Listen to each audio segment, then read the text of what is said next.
Selamat berjumpa kembali di Ngulik Alkitab, sahabat. Saya Pendeta Mestika Hulu akan memandu bincang kita di Ngulik ini.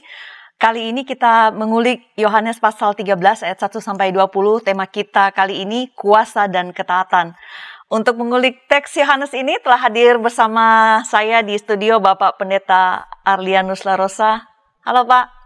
Halo, Pendeta Tetap Mestika. setia di Ngulik Alkitab. Terima kasih banyak. Apa kabar? Kayak nggak ada pilihan lain. Ya, terima kasih Pak untuk kesediaannya menjadi narasumber kali ini. Terima kasih.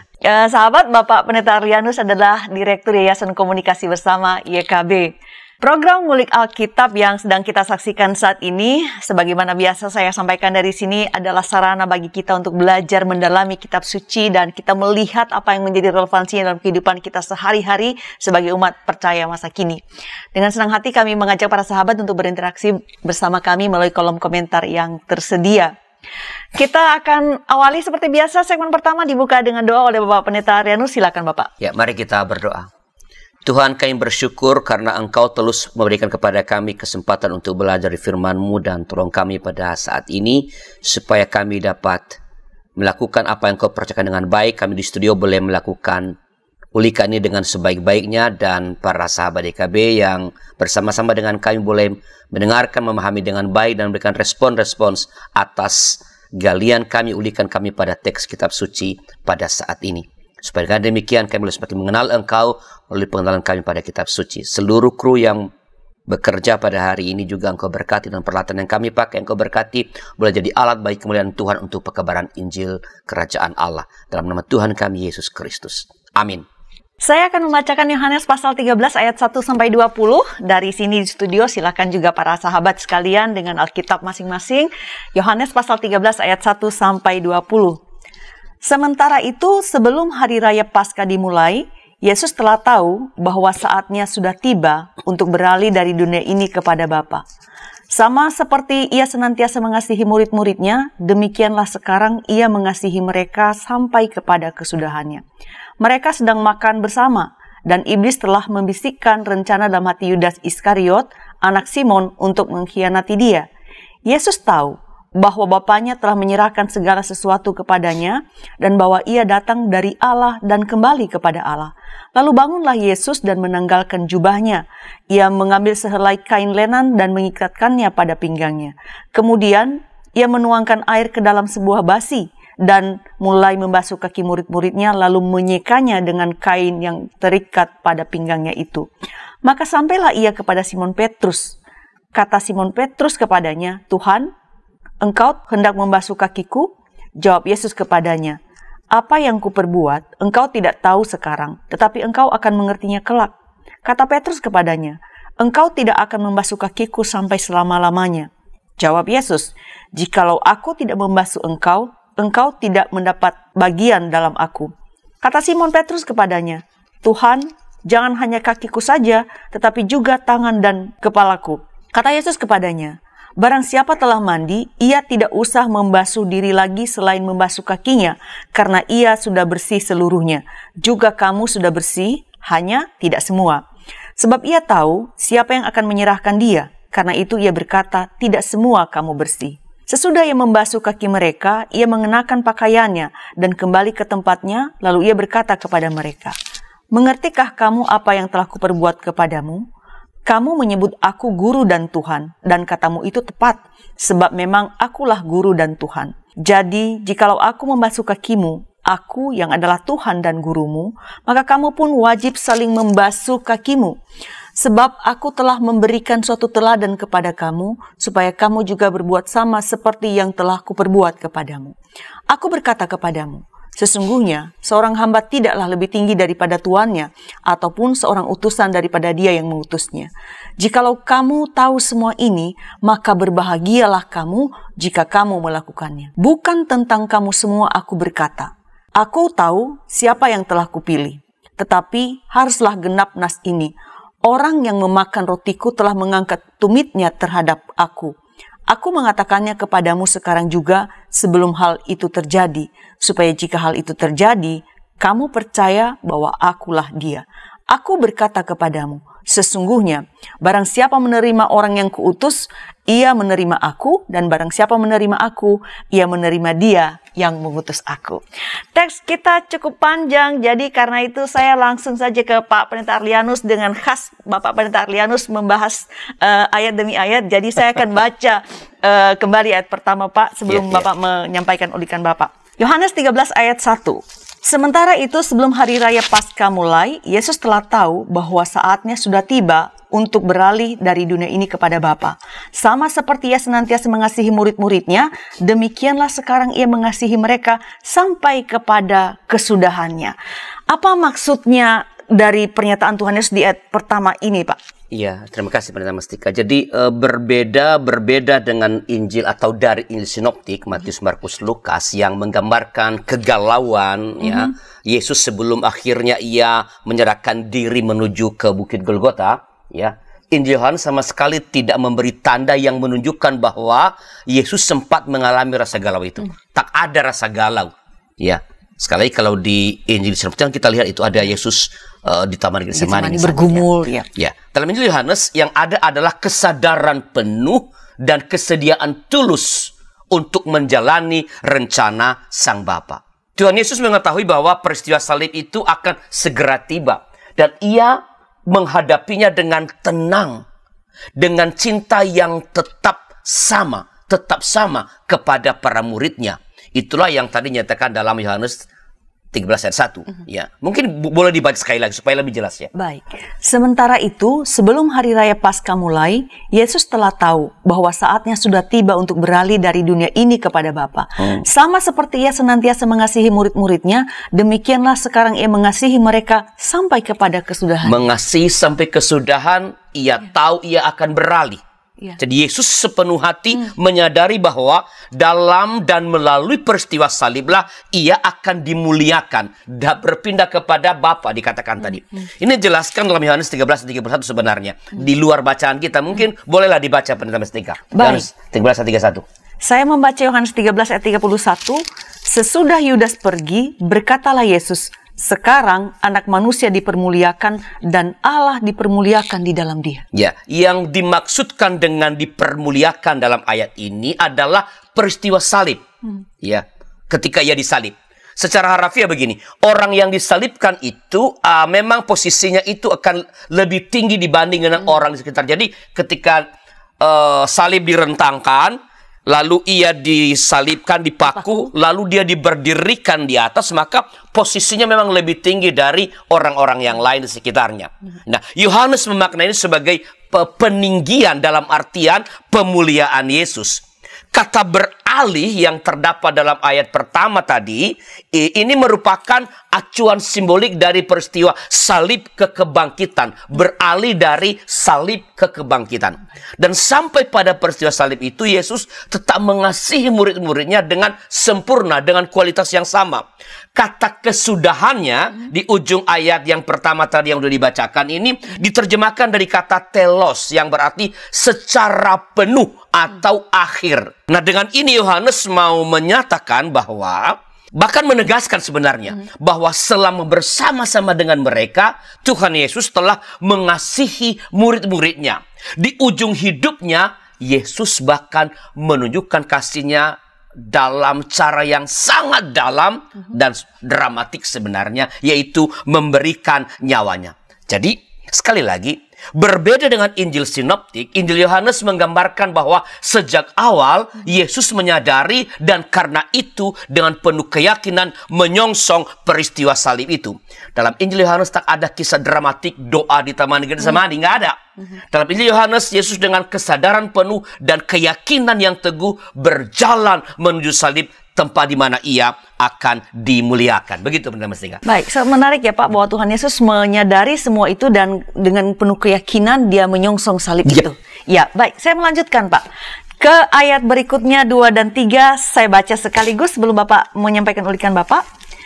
Yohanes 13 ayat 2 sampai 3. Mereka sedang makan bersama dan iblis telah membisikkan rencana dalam hati Yudas Iskariot, anak Simon, untuk mengkhianati dia. Yesus tahu bahwa Bapanya telah menyerahkan segala sesuatu kepadanya dan bahwa ia datang dari Allah dan kembali kepada Allah.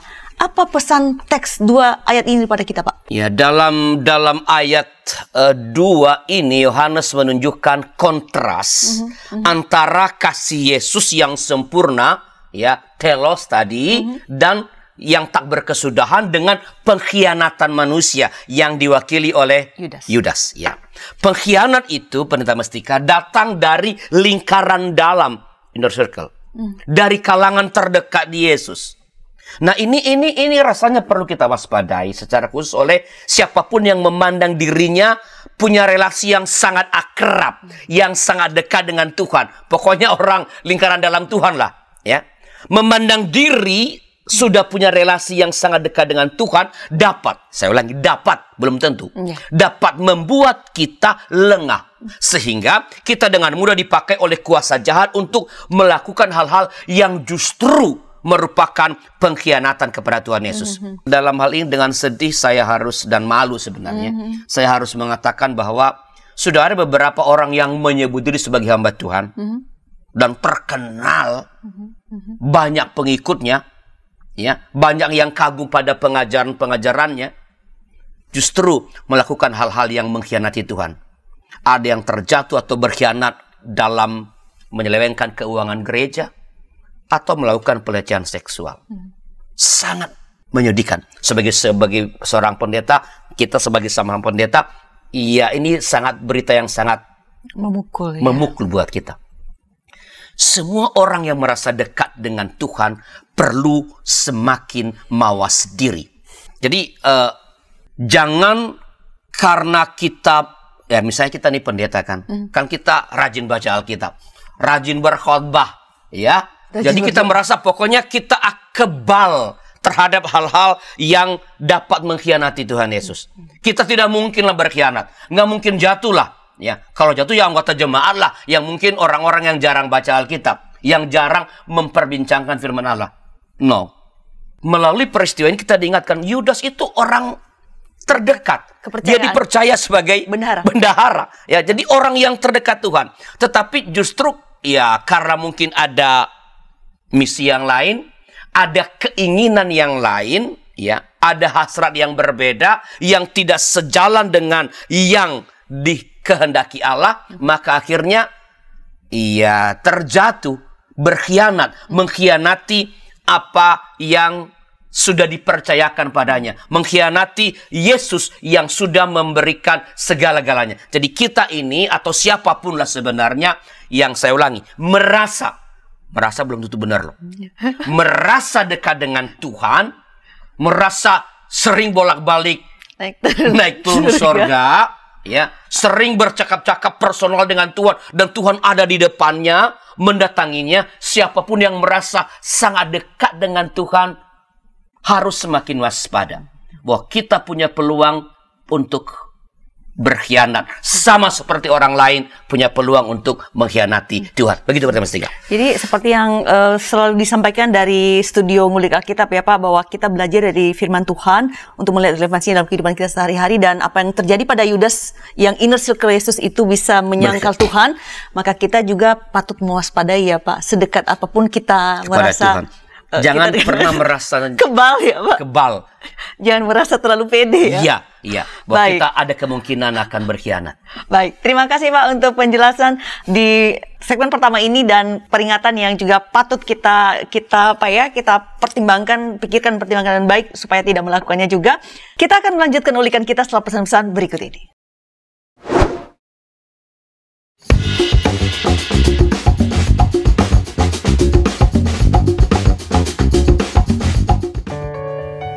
Sahabat, YKB GKI TV menayangkan program baru yaitu Balada, bedah lagu dan aransemen di channel Bedah Lagu. Program ini tayang secara premier 2 minggu sekali setiap hari Sabtu jam 8 malam. Jangan lupa like, subscribe, dan bagikan kepada sebanyak mungkin orang. Tuhan memberkati.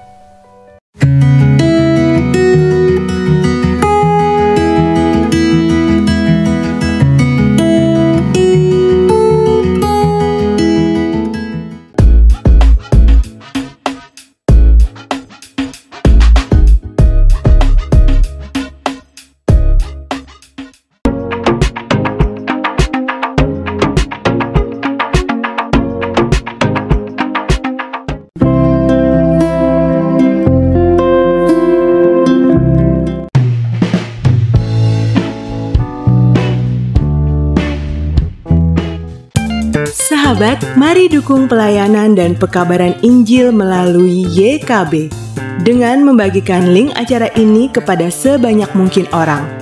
Dukungan juga dapat saudara lakukan dengan mentransfer dukungan finansial ke rekening BCA ke nomor 450 305 2990 450 305 2990 atas nama Yayasan Komunikasi Bersama.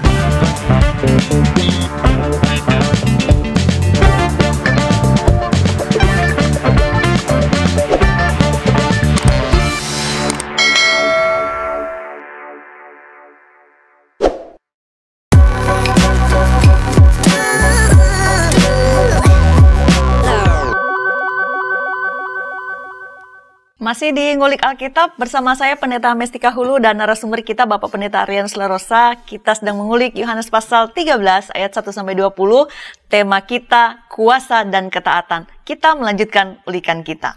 Langsung ke Pak Pendeta, tadi di penghujung segmen pertama itu saya menahan penjelasan Bapak untuk ayat berikutnya. Nah, sebelum Bapak menjelaskan ayat 3, saya bacakan dulu. Ayat 3, Yesus tahu bahwa Bapanya telah menyerahkan segala sesuatu kepadanya dan bahwa ia datang dari Allah dan kembali kepada Allah. Apa maksudnya ini, Pak? Ayat 3 ini menggambarkan tema kita sebenarnya. Tema kita kuasa dan ketaatan. Ya. Ayat 3 ini menggambarkan kontras antara kuasa tak terbatas yang Allah telah berikan kepada Yesus dengan kesediaan dan kesadaran Yesus untuk menempuh jalan salib sebagai jalan pemuliaannya. Ya, ada kontras. Dia begitu besar kuasa yang diberikan kepada, luar biasa, tak terbatas, tapi ia tetap taat.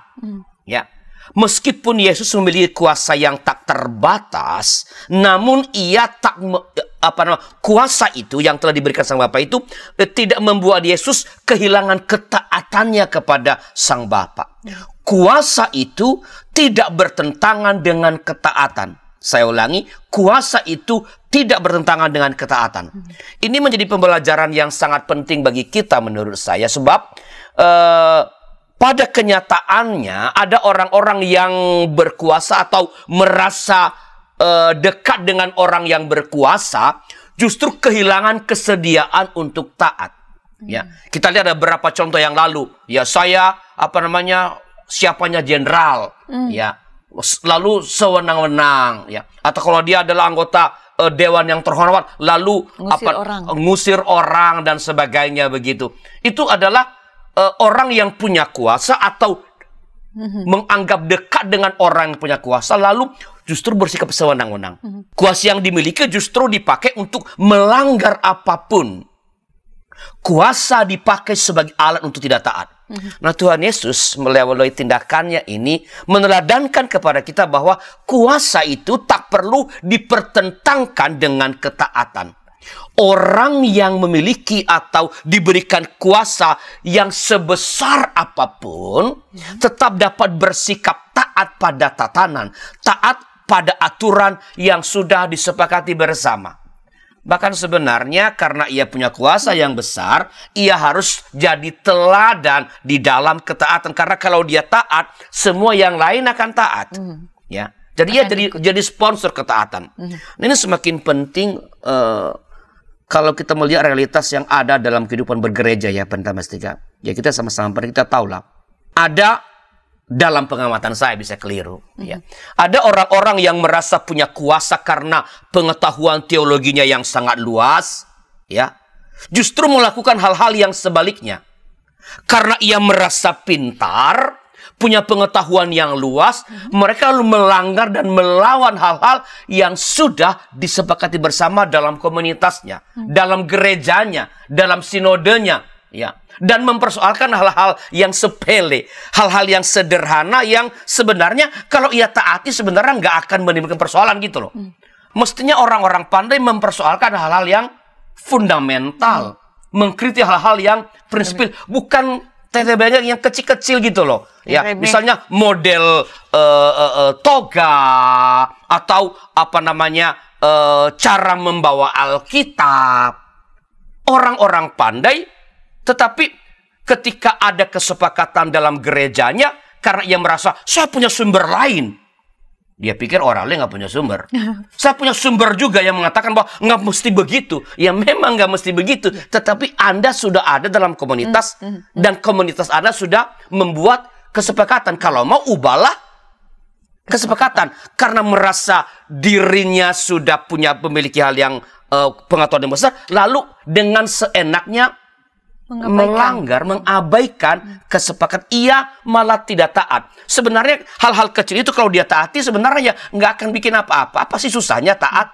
Ya, ketidaktaatan mereka lah yang justru menimbulkan persoalan di tengah-tengah kehidupan berkomunitas. Jadi sekali lagi, Tuhan Yesus mengingatkan kita melalui teladan yang ia berikan bahwa kuasa sebesar apapun yang diberikan kepada kita tak bertentangan dengan ketaatan. Jangan pakai itu untuk melawan apapun, melanggar kesepakatan bersama. Jadi kalau Anda merasa punya kuasa, entah berupa kekayaan, jabatan, kepandaian, pengetahuan yang luas, tetaplah taat pada hal-hal yang sudah disepakati bersama. Begitu pertanyaan Mas Tegar. Baik, ada satu ungkapan yang menarik disampaikan Pak Pendeta Adrianus dari ayat 3 ini, menjadi sponsor ketaatan. Yes. Ya. Baik, kita lanjutkan ulikan kita. Saya akan membacakan ayat 4 dan 5 sebelum Bapak menyampaikan apa yang menjadi pesan teks ini bagi kita. Yohanes 13 ayat 4 dan 5. Lalu bangunlah Yesus dan menenggalkan jubahnya. Ia mengambil sehelai kain lenan dan mengikatkannya pada pinggangnya. Kemudian ia menuangkan air ke dalam sebuah basi dan mulai membasuh kaki murid-muridnya, lalu menyekanya dengan kain yang terikat pada pinggangnya itu. Ini kan keteladanan juga, Pak. Apa pesannya ini bagi kita, Pak? Ya, bagian ini memberikan pembelajaran yang menurut sangat penting bagi kita. Ya, dalam waktu yang sangat sempit. Ya, kalau kita baca tadi kan, ya, sementara itu sebelum ayat 1 ya, sebelum hari raya Paskah dimulai, Yesus telah tahu. Jadi nggak ada waktu yang panjang sebenarnya di sini ya. Dalam waktu yang sangat sempit dan situasi yang dalam kacamata kita tidak menyenangkan, bahkan rawan itu karena ia dikhianati, Yesus justru menyampaikan dua pengajaran yang sangat penting dan saling terkait satu dengan yang lain. Ia berikan itu kepada para muridnya. Nah, kata muridnya dalam ayat 6 ya, diterjemahkan dari kata matetes. Ya. Kata matetes ini dipakai oleh Yohanes untuk menggambarkan kalangan yang luas, bukan hanya ke-12 murid-murid itu. Ya, siapa itu matetes? Adalah siapapun yang percaya dan setia kepada Yesus. Jadi pembelajaran yang hendak Yesus teladankan itu lewat yang ia kerjakan itu, yang terkandung dalam tindakannya itu ditujukan kepada semua orang percaya, bahkan di segala tempat dan waktu. Pembelajaran ini penting, pembelajaran ini yang penting ini adalah yang pertama adalah soal melayani dengan rendah hati dan tanpa pamrih. Melayani dengan rendah hati dan tanpa pamrih. Tuhan Yesus menanggalkan jubahnya. Ia menanggalkan kebanggaannya. Kalau kita bisa beri, ini simbol kebanggaan, jabatan, kehormatan, kemuliaan, tingkat sosial. Ia menanggalkan itu. Menanggalkan hal-hal yang memberikan rasa bangga, memberikan rasa nyaman pada dirinya. Lalu, ia membasuh kaki murid-muridnya.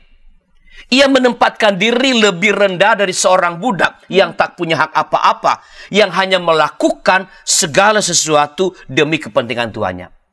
Dan setelah itu ia memberikan teladan itu, ia menanggalkan jubahnya lalu membasuh itu.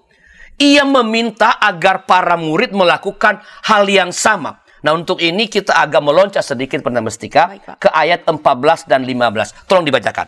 Jadi, jikalau aku membasuh kakimu, aku yang adalah Tuhan dan gurumu, maka kamu pun wajib saling membasuh kakimu. Sebab aku telah memberikan suatu teladan kepada kamu, supaya kamu juga berbuat sama seperti yang telah kuperbuat kepadamu. Jelas ya? Mengikuti, bahwa Tuhan Yesus meminta kita meneladani apa yang ia lakukan. Ya, meminta kita untuk melayani dengan jiwa, dengan semangat, dengan paradigma yang sama. Melayani secara total, melayani tanpa pamrih, melayani dengan rendah hati. Ini sangat penting. Ya, karena ada banyak orang yang mengakui melayani Tuhan atau melayani masyarakat atau melayani keluarganya, pas suaminya, istrinya, anaknya, orang tuanya, padahal ia sebenarnya hanya ingin berkuasa, ingin mengendalikan, ingin memuaskan dirinya sendiri, ingin mencari keuntungan. Dan ini sebenarnya bukan pelayanan.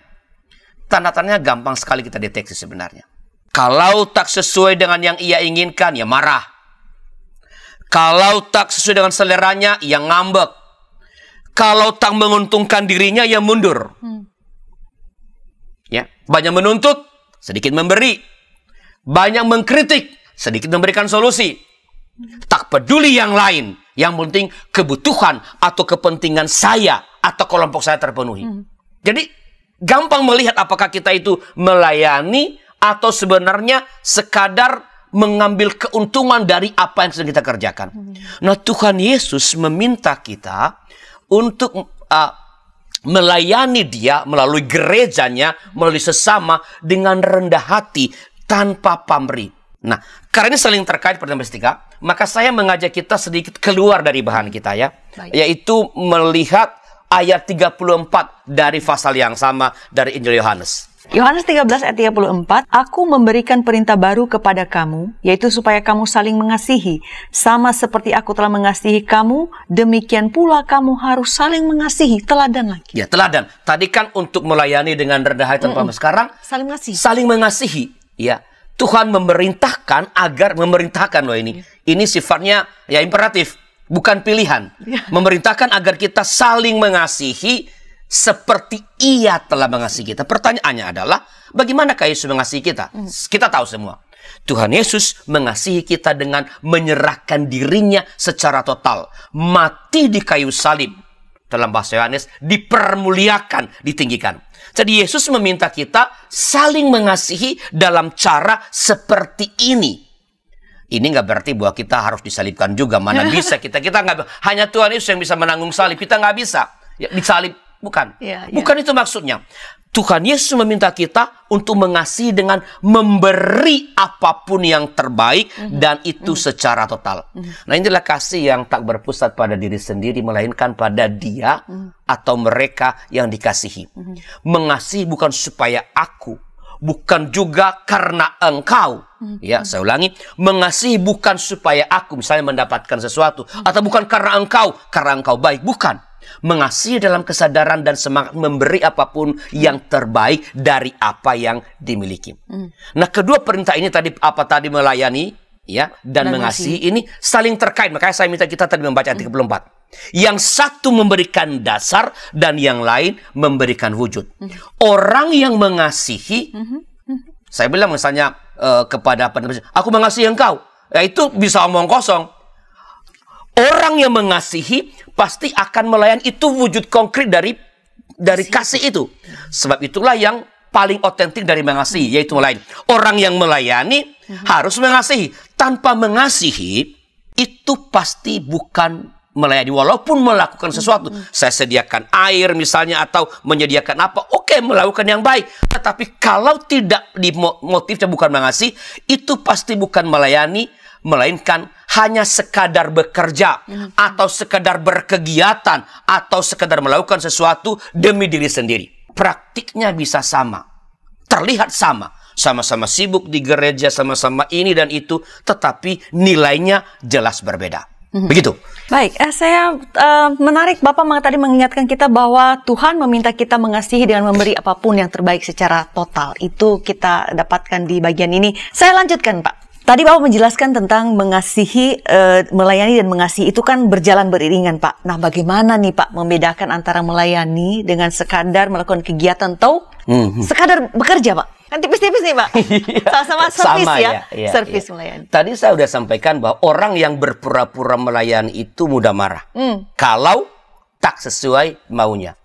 Mudah ngambek kalau tak sesuai seleranya. Mundur kalau tak menguntungkan dirinya. Itu banyak yang seperti itu. Orang yang sekadar berkegiatan dan bukan melayani, lebih banyak menuntut, sedikit memberi. Banyak mengkritik, sedikit memberi solusi. Tak peduli pada yang lain, yang penting kebutuhan atau kepentingan saya atau kelompok saya terpenuhi. Nah, Tuhan meminta kita untuk melayani atau mengasihi seperti Ia melayani dan mengasihi kita. Ia meminta kita melayani dengan mengasihi dalam kerendahan hati, tanpa pamrih, memberi yang terbaik secara total dalam semangat pengorbanan dan dalam segala keadaan. Nah, saya kira mungkin baik kalau kita pakai kesempatan itu sedikit berefleksi ya. Apakah kita sudah dengan rendah hati, tanpa pamrih, memberi yang terbaik secara total dalam semangat pengorbanan kepada Tuhan? Apakah kita udah melayani, mengasihi keluarga kita dalam cara seperti itu? Total, tanpa syarat, semangat pengorbanan. Sudah mengasihi, melayani sesama dalam perspektif itu, dalam cara seperti itu.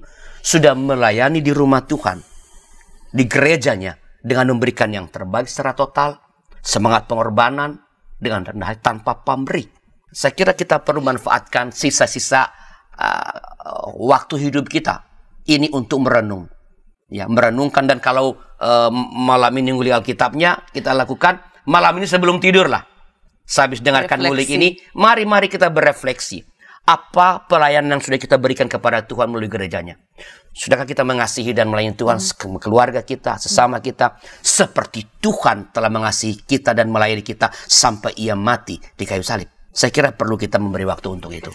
Baik, sementara kita merenungkan pertanyaan yang baru disampaikan oleh Bapak Pendeta Arlianus, kita simak pesan-pesan berikut ini.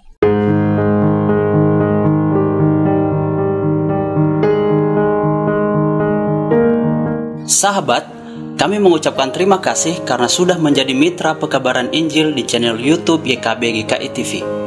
Untuk mempermudah sahabat berlangganan dan menyaksikan program renungan berbahasa daerah, maka pada bulan November ini kami membuat channel YouTube YKB berbahasa daerah. Channel ini khusus diisi program-program berbahasa daerah yang ada di Indonesia.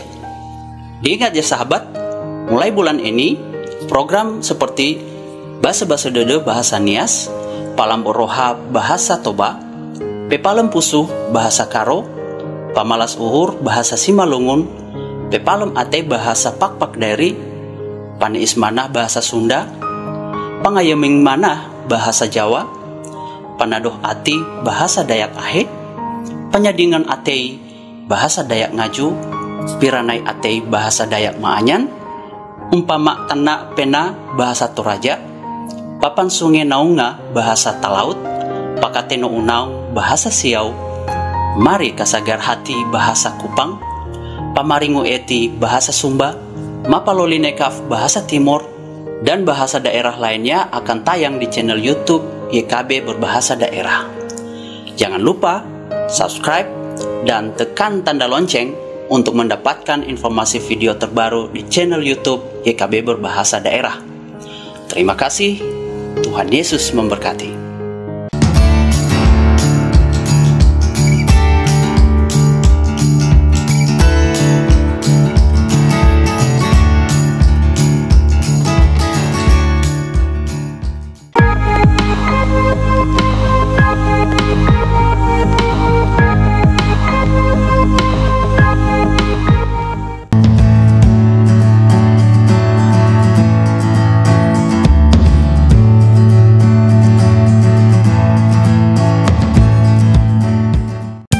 Sahabat, mari dukung pelayanan dan pekabaran Injil melalui YKB dengan membagikan link acara ini kepada sebanyak mungkin orang. Dukungan juga dapat saudara lakukan dengan mentransfer dukungan finansial ke rekening BCA ke nomor 450 305 2990 450 305 2990 atas nama Yayasan Komunikasi Bersama.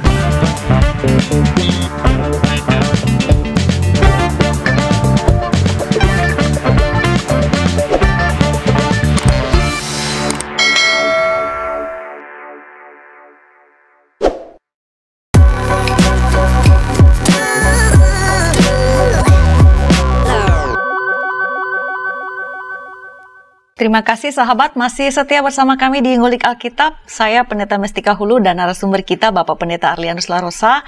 Kita sedang mengulik Yohanes pasal 13 ayat 1-20 dengan tema kuasa dan ketaatan. Kita sudah berada di segmen terakhir, maka mari kita gunakan segmen terakhir ini dengan meminta ulikan Bapak Pendeta Arlianus yang hadir bersama kita hanya sekali dalam sebulan di Ngulik Alkitab ini.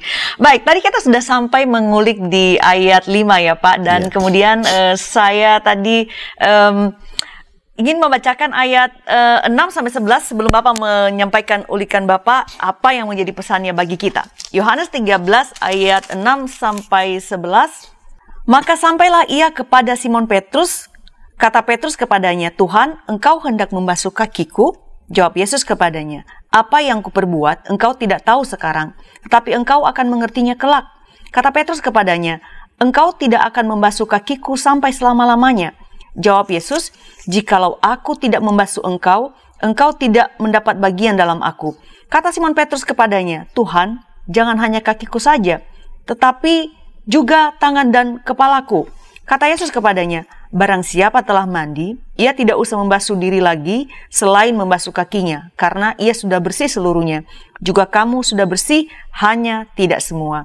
Sebab ia tahu siapa yang akan menyerahkan dia, karena itu ia berkata, tidak semua kamu bersih.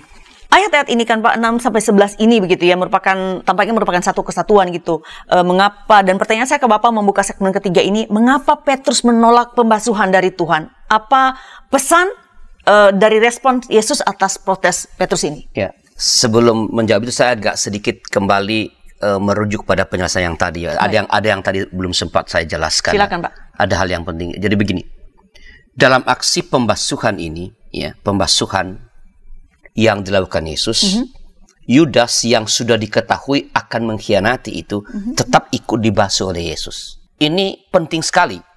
Ini menggambarkan kasih dan pelayanan Tuhan Yesus yang inklusif. Kasihnya tak terbatas hanya pada mereka yang setia kepadanya atau kepada mereka yang mengasihinya. Kepada dia yang berkhianat pun, kasih dan pelayanan Tuhan tetap tersedia. Kasih Yesus tersedia bagi siapa saja. Juga bagi mereka yang berbeda. Bagi mereka yang tidak setia. Bahkan bagi mereka yang mengkhianatinya. Nah, saya kira Pendeta Mestika, ini pesan yang sangat penting ya. Dalam sekali. Sangat dalam dan relevan bagi kita. Sebab ada banyak orang yang mengkotak-kotakan diri. Dan karena itu mengkotak-kotakan juga pelayanannya. Ya, mengkotak-kotakan kasihnya. Hanya mengasihi dan melayani mereka yang segolongan. Hanya mengasihi dan melayani mereka yang sepaham. Mereka yang setia.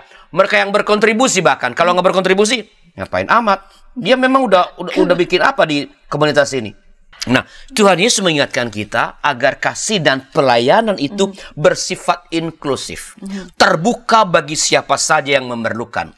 Tanpa mempersoalkan asal-usulnya atau latar belakangnya atau hal-hal yang sudah ia lakukan bagi kita atau bagi komunitas. Nah, ini saya kira catatan penting. Ya, pelayanan yang bukan hanya tadi rendah hati tanpa pamrih, tapi juga bersifat inklusif, terbuka. Nah, kembali kepada pertanyaan tadi. Petrus di sini mewakili para murid yang belum dapat memahami makna sengsara. Selain itu, pertanyaan Petrus dalam ayat yang ke-6 tadi ya menggambarkan keterkejutan sebenarnya. Sebab tindakan Tuhan Yesus ini sangat tidak biasa. Tak pernah ada seorang guru yang membasuh kaki muridnya. Nah, terhadap keterkejutan dan ketidakmengertian Petrus itu dan murid-murid yang lain sebenarnya, Yesus menjelaskan bahwa meskipun sekarang mereka belum mengerti, namun kelak mereka akan mengerti hal itu. Nah, yang dimaksudkan dengan kelak di sini atau dalam pernyataan Tuhan Yesus ini adalah peristiwa penyaliban dan kebangkitannya dari antara orang mati. Jadi, memang kamu nggak ngerti sekarang, tapi engkau ya atau mereka itu para murid akan mengerti setelah peristiwa salib dan setelah peristiwa kebangkitan terjadi. Tapi meskipun Yesus sudah memberikan penjelasan yang sebenarnya clear ya, nanti kamu akan mengerti. Petrus tak menolak untuk dibasuh. Pernyataan Petrus dalam ayat yang ke-8 itu mirip rumusan sebuah sumpah.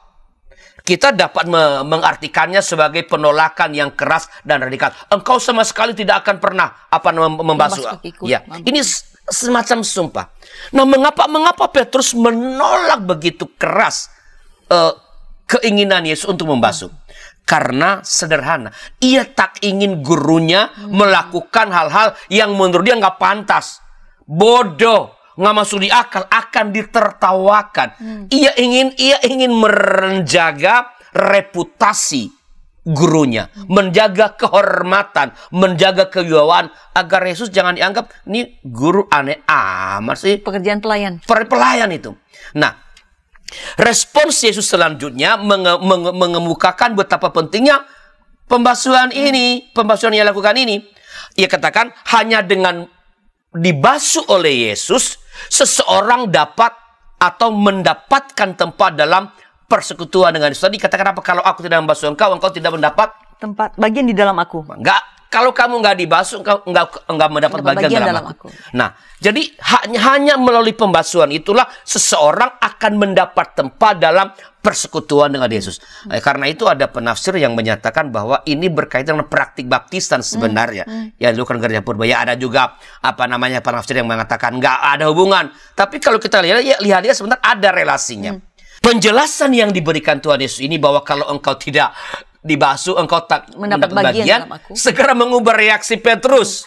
Ya, orang mengatakan Petrus ini gitu ya, begitu ada untungnya aja dia berubah. Tapi bukan itu sebenarnya. Spontan. Reaksi atau perubahan cepat dari Petrus setelah Yesus menjelaskan makna pembasuhan itu menunjukkan bukan soal ingin mengambil untung nih, tapi menunjukkan bahwa Petrus sebenarnya tetap tidak mengerti apa yang hendak dilakukan Yesus, apa yang dimaksudkan oleh Yesus. Petrus lebih berpusat pada simbol, pada yang dapat dilihat, peristiwa pembasuhan itu. Tetapi ia abai pada makna, abai pada pengertian yang ada di balik simbol itu. Nah, ini menjadi peringatan bagi kita sekarang ini. Saya kira ada banyak di antara kita lah yang sama seperti Petrus ini. Kita memberi perhatian yang sangat besar pada simbol-simbol, namun abai pada makna yang ada di balik simbol. Kita berhenti di simbol. Banyak orang misalnya yang terganggu atau resah ketika pada waktu lalu karena pandemi, kita tertunda terus melaksanakan perjamuan kudus. Orang mulai resah. Dan setelah ada kajian-kajian oleh berbagai pihak, oleh gereja masing-masing, lalu perjamuan kudus dilaksanakan secara live streaming misalnya, banyak juga yang berdebat begini, begitu, begini. Hal yang sama terjadi pada peristiwa baptisan. Yeah. Orang memperdebatkan cara baptis. Ya, mau diselam, mau disemprot, mau ditetes, mau dipercik, curah. Ya, dicurah, disemprot pakai. Orang mempersoalkan, tapi sering abai pada usaha mewujudkan apa yang disimbolkan oleh peristiwa baptisan itu apa? Masuknya kita dalam persekutuan dengan Yesus, dengan gerejanya yang tentu saja mengandung tanggung jawab tertentu, ada pertobatan, ada perubahan-perubahan hidup. Orang mempersoalkan simbolnya, tapi abai pada yang ada di balik simbol yang disimbolkan. Terikat dengan Yesus, pertobatan, perubahan yang terus-menerus. Jadi, kita janganlah mengulangi kesalahan Petrus. Kita tidak boleh berhenti pada simbol. Kita tidak boleh berhenti pada simbol, tapi mari melangkah, melihat apa, dan mempraktekkan apa yang ada di balik simbol. Begitu. Baik, jadi saya mau menangkap di sini Pak, silakan nanti dikoreksi begitu bahwa simbol penting, tetapi yang jauh lebih penting adalah makna di balik simbol. Yang disimbolkan itu, ya betul. Ya. Baik, kita memasuki bagian-bagian terakhir nih Pak. Ya. Saya akan segera membacakan Yohanes 13 ayat 12 sampai 15. Yohanes 13 ayat 12 sampai 15. Sesudah ia membasuh kaki mereka, ia mengenakan pakaiannya dan kembali ke tempatnya. Lalu ia berkata kepada mereka, "Mengertikah kamu apa yang telah kuperbuat kepadamu? Kamu menyebut aku guru dan Tuhan, dan katamu itu tepat. Sebab memang akulah guru dan Tuhan. Dan jikalau aku membasuh kakimu, aku yang adalah Tuhan dan gurumu, maka kamu pun wajib saling membasuh kakimu. Sebab Aku telah memberikan suatu teladan kepada kamu, supaya kamu juga berbuat sama seperti yang telah kuperbuat kepadamu. Nah, apa pesan yang Bapak temukan berdasarkan hasil ulikan Bapak untuk disampaikan kepada para pemirsa? Silakan, Pak. Nah, ayat-ayat ini Pendeta Mastika memberikan penjelasan tentang pembasuhan yang berbeda sama sekali dari yang ada dalam dialog percakapan antara Tuhan dengan Petrus. Kalau dalam ayat 6-11 pembasuhan dikaitkan dengan pembersihan tadi, ya, bahkan baptisan sebagai tanda masuk seseorang dalam persekutuan dengan Yesus, mendapat tempat dalam hidup Yesus. Dalam ayat 12-15 ini pembasuhan dikaitkan dengan keteladanan yang di dalamnya terkandung unsur perintah. Kuncinya ada di ayat 14 dan 15 yang berbunyi, jadi, jikalau aku membasuh kakimu, aku yang adalah Tuhan dan gurumu, maka kamu pun wajib saling membasuh kakimu. Sebab aku telah memberikan suatu teladan kepada kamu, supaya kamu juga berbuat sama seperti yang telah kuperbuat kepadamu. Jadi teladan pelayanan dalam kerendahan hati itulah yang mesti dipraktikkan oleh setiap dan semua orang yang mengaku memiliki persekutuan yang erat dengan Tuhan Yesus. Posisi atau jabatan atau kuasa yang dimiliki harus dimanfaatkan untuk melayani. Saya ulangi, posisi atau jabatan atau kuasa dalam macam-macam tadi ya, kekayaan, pengetahuan, ya, semua yang dimiliki itu harus dimanfaatkan untuk melayani. Pemanfaatannya pun harus dengan kerendahan hati. Baik, kita ada beberapa ayat terakhir dan saya langsung bacakan, Pak. Ini ayat 18-20. Bukan tentang kamu semua, aku berkata, aku tahu siapa yang telah kupilih, tetapi haruslah genap nas ini. Orang yang makan rotiku telah mengangkat tumitnya terhadap aku. Aku mengatakannya kepada kamu sekarang juga sebelum hal itu terjadi, supaya jika hal itu terjadi, kamu percaya bahwa akulah dia. Aku berkata kepadamu, sesungguhnya barang siapa menerima orang yang kuutus, ia menerima aku, dan barang siapa menerima aku, ia menerima dia yang mengutus aku. Apa makna yang tersirat dalam teks ini? Karena sepertinya ada sedikit perubahan ya, Pak, perubahan ton begitu ya. Iya, jadi tak banyak sih ya hal yang dapat saya ungkapkan dari ayat-ayat ini ya. Dua ayat pertama kembali menggambarkan pengkhianatan Yudas, ya, dengan mengutip secara bebas Mazmur 41 ayat 10. Ya, kalau bisa boleh dibacakan kepada kita. Baik, saya bacakan Mazmur 41 ayat 10. Bahkan sahabat karibku yang kupercayai, yang makan rotiku, telah mengangkat tumitnya terhadap aku. Itu pengkhianatan yang makan roti itu kan, makan roti artinya orang dekat, yang sangat dekat. Tetapi tetap dia berkhianat, mengkhianati kita. Ini hendak mengajarkan kepada kita agar selalu bersikap waspada. Sahabat karib pun dapat saja mengkhianati kita. Orang-orang yang kita pandang sudah seperti saudara, dapat saja menusuk kita dari belakang. Nah, pengkhianatan oleh orang-orang yang dekat ini jauh lebih terasa sakit. Ini digambarkan dengan tadi menyebut tumit. Coba dibaca deh. Mazmur 55 ayat 12-15. Penghancuran ada di tengah-tengahnya. Di tanah lapangnya tidak ada habis-habisnya, ada peninasan dan tipu. Kalau musuhku yang mencela aku masih dapat menanggungnya. Kalau pembenciku yang membesarkan diri terhadap aku masih dapat menyembunyikan diri terhadap dia. Tetapi engkau orang yang dekat dengan aku, temanku dan orang kepercayaanku. Kami yang bersama-sama bergaul dengan baik dan masuk rumah Allah di tengah-tengah keramaian. Ya, ini menggambarkan betapa kalau musuhku mengkhianati aku, ya aku masih bisa kuatlah menanggung itu. Ya karena yang musuh memang begitu. Tapi ketika engkau yang begitu dekat dengan aku, Yudas kepada Yesus, itu sakitnya, orang sakitnya tuh di sini. Sangat dalam, sangat dalam. Maka menurut saya kita lihat, belajar dari sisi yang lainnya bahwa hendaklah kita jangan pernah menjadi sahabat yang seperti itu. Ya. Daripada kita bersikap curiga pada sahabat kita, lebih baik kita memposisikan diri, jangan jadi sahabat yang seperti ini, yang mengkhianati sahabat, yang berkhianat pada teman yang seperjuangan, yang mengkhianati orang yang telah memperlakukan kita layaknya saudara. Jadi kalau dekat dengan seseorang lah, jangan kita memanfaatkan kedekatan itu setelah yang kita inginkan kita peroleh, kita balik menusuknya. Jangan jadi sahabat seperti itu. Ayat 20 menggambarkan kontras dari dua ayat sebelumnya.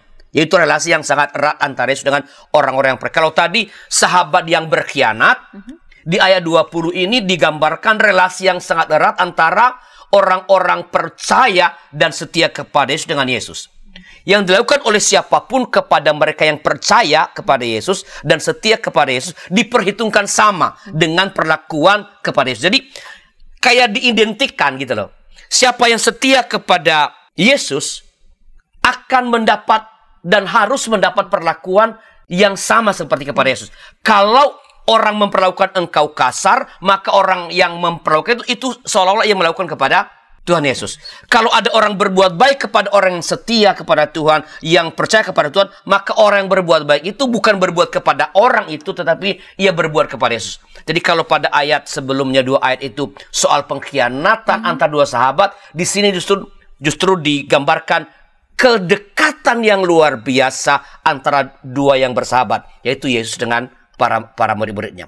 Jadi betapa luar biasanya penghormatan yang diterima oleh setiap orang yang percaya dan yang setia kepada Yesus. Yang dilakukan kepada mereka atau tidak dilakukan kepada mereka itu dipandang sama dengan yang dilakukan kepada Yesus.